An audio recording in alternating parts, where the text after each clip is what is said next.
Everybody was talking about when Hamza Chimaev was matched up with a number 2 ranked fighter in that welterweight division, saying that it might have been too soon. The guy only has 4 fights in the UFC. Well, here comes another example.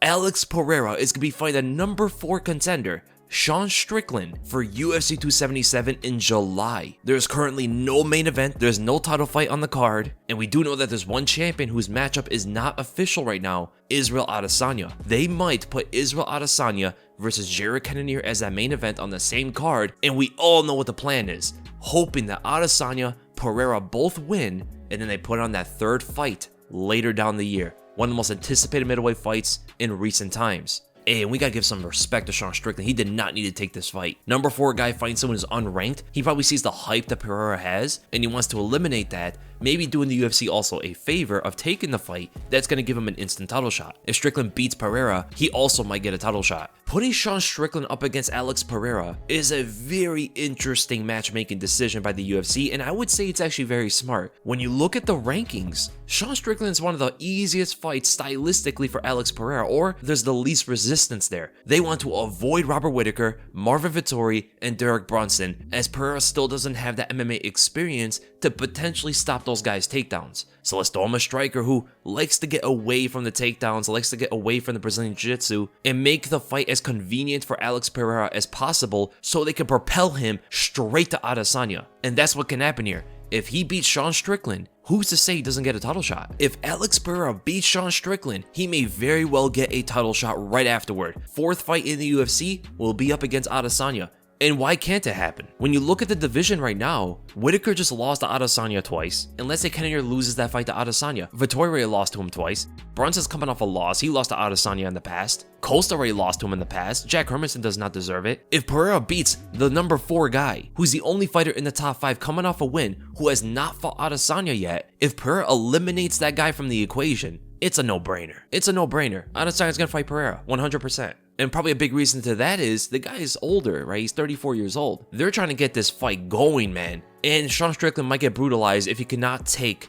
Alex Pereira to the ground. Sean Strickland used to talk about how much of a monster Raymond Daniels was in the training room. Not a lot of fighters are gonna be able to hang with Raymond Daniels on the feet, even in the training room. Raymond Daniels is a high-level pure striker. He's actually going up against one of the greatest kickboxers of all time, who is developing his MMA skills very quickly. So we know that respect level that Strickland has for high-level strikers like this. And stylistically, Sean Strickland likes to stay on the back foot a lot, which puts him at a disadvantage against a longer fighter like Alex Pereira, who's gonna have a major reach advantage. Strickland's best attack is that jab. He disrupts your movement, disrupts your rhythm, really good at countering anything you do with it, but that can be easily dealt with as well by not only the reach of Alex Pereira, but Pereira's gonna be able to parry and then counter with a left hook or counter with a jab of his own. And Strickland focuses a lot on his boxing defense, shoulder rolling, slipping punches, rolling with everything, but as you've seen in the past, his legs are always exposed when he's doing this, and Pereira has some devastating kicks. Fakes up high with his hands, expose the legs for his kicks, and by the stats, Sean Strickland has one of the weakest leg kicking defense out of the entire UFC roster. He's good at not getting hit in the head, but he's definitely not good at defending leg kicks.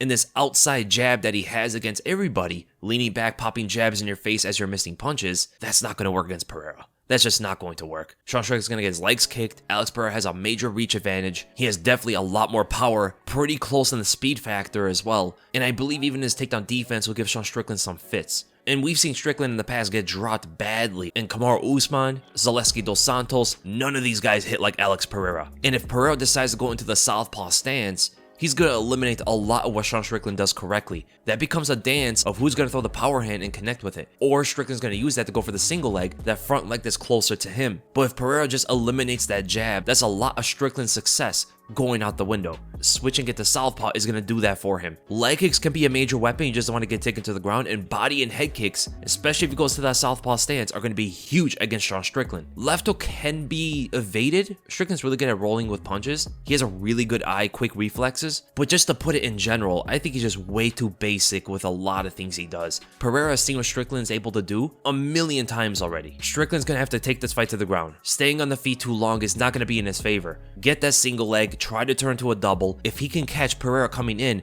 That blast double can intercept right through. And that's not the end of the battle. Pereira's really good at getting up. He's so strong, he's so big, he's so long to control. There's so much surface area you have to hold down when you're fighting this guy. And as we've seen in the past, these long fighters are really good at using the cage against takedowns. So Strickland's have to do his best of getting Pereira away from the cage when he tries to get him down, or after he gets him down. But yeah, man, I do not like this fight for Sean Strickland. Even though he's a top 5 fighter in this division, respectable skills, good defense, good overall boxing for an MMA fighter, this might be too much for him. And I never thought I would say that about an unranked fighter going up against a top 5 opponent. But styles make fights, and the UFC picked this one carefully. And if he wins this, we gotta see what happens with Adesanya Cannonier, because that's not a given fight. Cannonier is a dangerous fight for Adesanya. And if Cannonier were to beat Adesanya, then it probably warrants a rematch, and Pereira would have to fight someone else. Preferably, if he could get Paulo Costa in there with him, that would be ideal for Alex Pereira. Or, even if Adesanya loses to Cannonier, they might just put that fight together either way. Adesanya versus Pereira might still be put together, even if Adesanya loses the belt. But if Adesanya goes and beats Cannonier, you know what's going to happen. It's exactly what's happening with Hamza and Gilbert Burns. And I'm up for it, man. I want to see Israel Adesanya versus Alex Pereira. What do you guys think about this matchup? And who do you favor? Do you think Sean Strickland is going to win? Does he have just too much experience? Is he just too well-rounded? Or is Alex Pereira just too good of a striker? And Sean Strickland just doesn't have the wrestling to really handle Pereira on the ground like that? And who do you think would win between Adesanya and Alex Pereira? Leave in the comments below, and I'll see you guys in the next video.